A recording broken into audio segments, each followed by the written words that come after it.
Some of you know what this is, know where it came from. When I moved here, like I said last time, when I moved here in 1985, my wife and I came down from Sacramento. We had jobs in Mendota. We got 2 teaching positions there. And we didn't like the accommodations that Mendota had available. So we went back toward Fresno and went through Kerman and said, well, it'd be a nice place to settle. It's not that far a drive.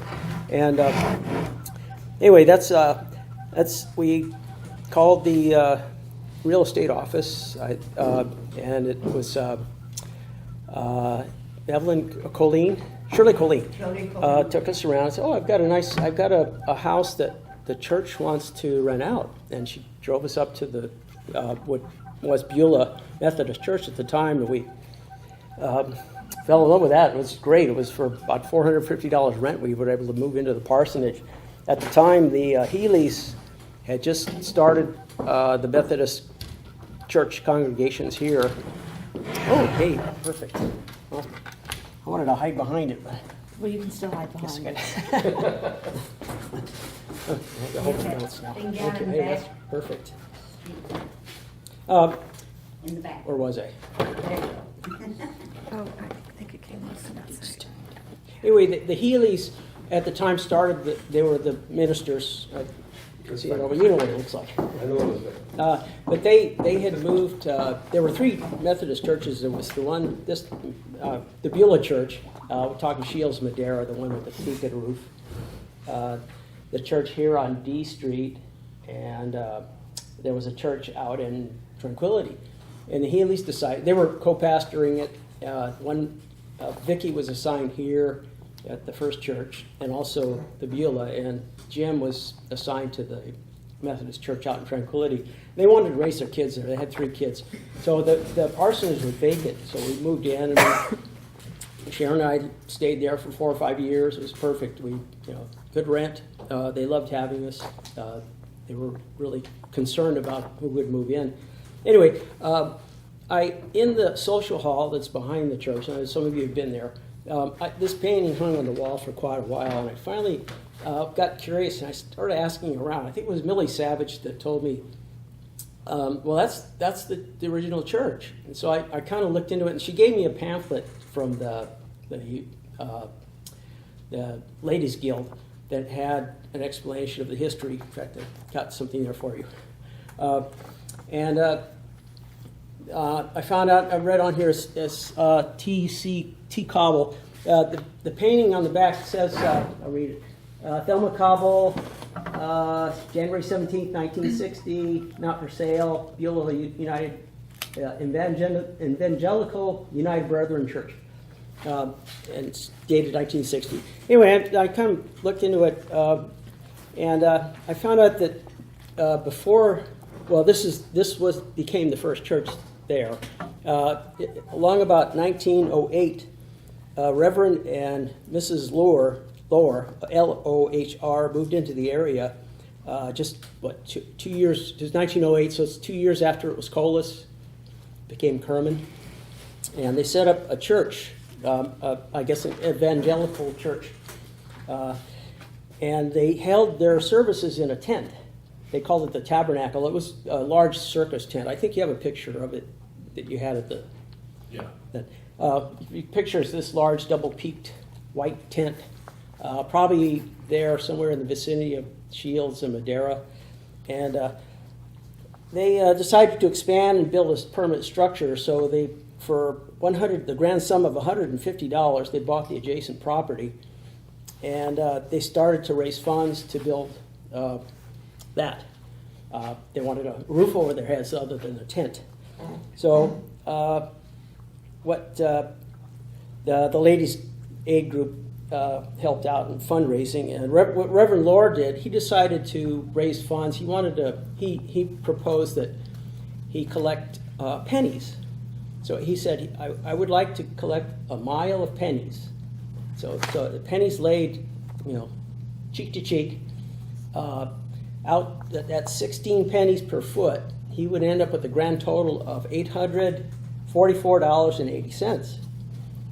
To supplement the funding, the Ladies' Aid Group got together and they said, okay, so all the chicken eggs that are laid on Sunday morning, would like those donated to the church.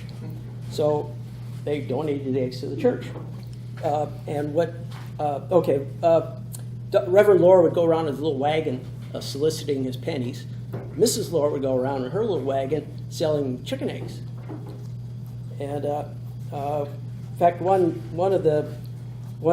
quote from one of the congregants, Mrs. Deacon, she said she insisted her chickens laid more eggs on Sunday than any other day of the week. So January 1910, they broke ground. They had enough pennies and sold enough eggs, etc.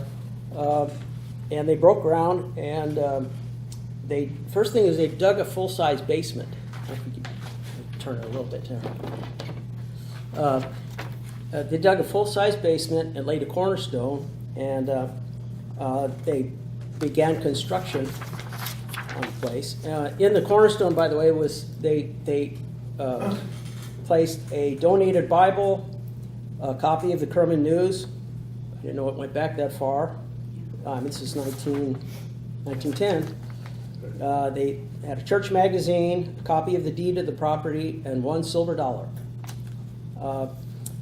And the head carpenter at the time was W.H. Lewis.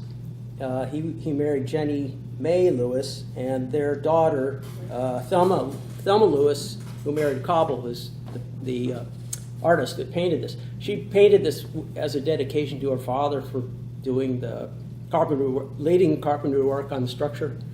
So Thelma Cobble is LaDonna Esterman's aunt. So she filled me in on some of the details here. Anyway, the first service was held in the spring of 1910 in the basement. They had to do it in the basement because the structure wasn't complete yet. But they wanted to dedicate, probably Easter time. The finished building ended up being a 40 by 48 foot structure. Seating capacity of 325 people. According to LaDonna, this faced Madera Avenue. The church that's there now kind of runs north-south. This apparently went east-west. So this faced what became Madera Avenue. I guess at that time it was a carriage road, probably dirt, with a lot of maybe not even developed vines at the time.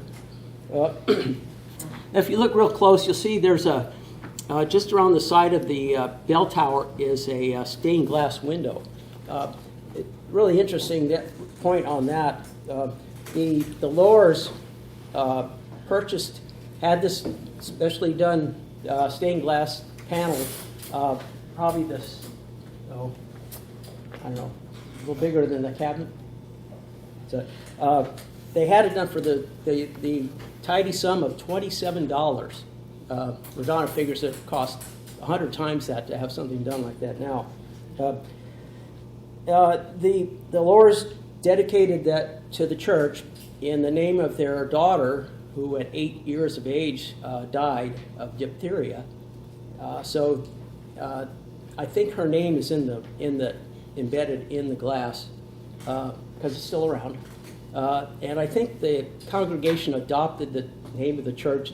They call it Beulah United Methodist Church for that reason. And if you're driving down Madera Avenue and you look at the Methodist Church, you'll see that stained glass window. They incorporated it into the office that faces east. Again, still facing east. And I think it has Beulah's name on it. I never knew all this. I never really looked. Yeah. Oh, I'm going to go look at it. you read the Guild. Yeah, that's old glass. It's still a nice, beautiful, colorful window. You'll see it as you drive by. It's right at the front end of the building. It makes up the east-facing wall of the office in the church. So anyway, on April 17th, 1910, the church was finally officially dedicated. Bishop Bell from Los Angeles showed up. They had a big ceremony. But what I thought was interesting most of all to me was that this is the first, in the basement, the full-size basement. They have a lot of things going on. It's the first high school, Kerman High School classes met in the basement of this building, which I thought was pretty neat. I guess they didn't have an organized high school before that time. And then the principal at the time was Mr. F.S. Springer. There are a lot of Springers still around. I think that his grandson became the principal out at Washington. Ray Springer, he's a veteran, World War II veteran. There were some Springers around. Anyway, the high school classes were held in the basement until the first building was built just down the street at the old high school. And I guess, okay, in 1961, the current building that you see at Shields and Madera was dedicated. I don't know what became of this is according to Harold Van Hoosen's little notes I have for you. There's no mention, they opened the cornerstone, but there's no mention of what became of the contents. Are they still, did they rebury them? Did they put them somewhere? And I'd like to read that Kerman News. That's it. And it wasn't until 1971 that the bell tower was erected in front. It looks like a big mushroom umbrella thing in front of the church. The original bell is up in there. It was silent for 10 years before the Eagle Scouts and the Ladies Guild and the Grangers and I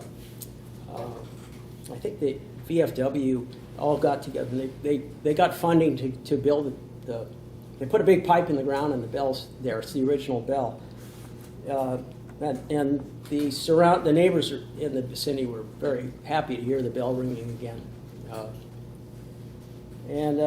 The other note, if you do, so when you drive by, look for the stained glass. If you happen to go in the church, you'll see 3 panels of stained glass about the size of the door.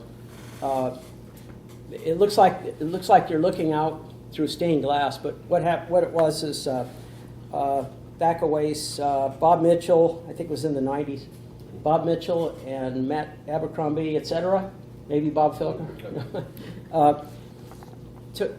got a hold of the stained glass windows over on the D Street church because it was going to be sold off, remodeled, I guess, earthquake safe, and they stored them.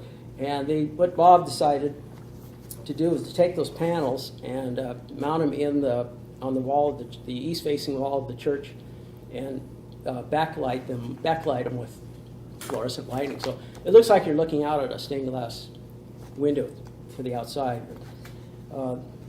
Anyway, that's the story of the Beulah Church and Kerman's first high school in a basement.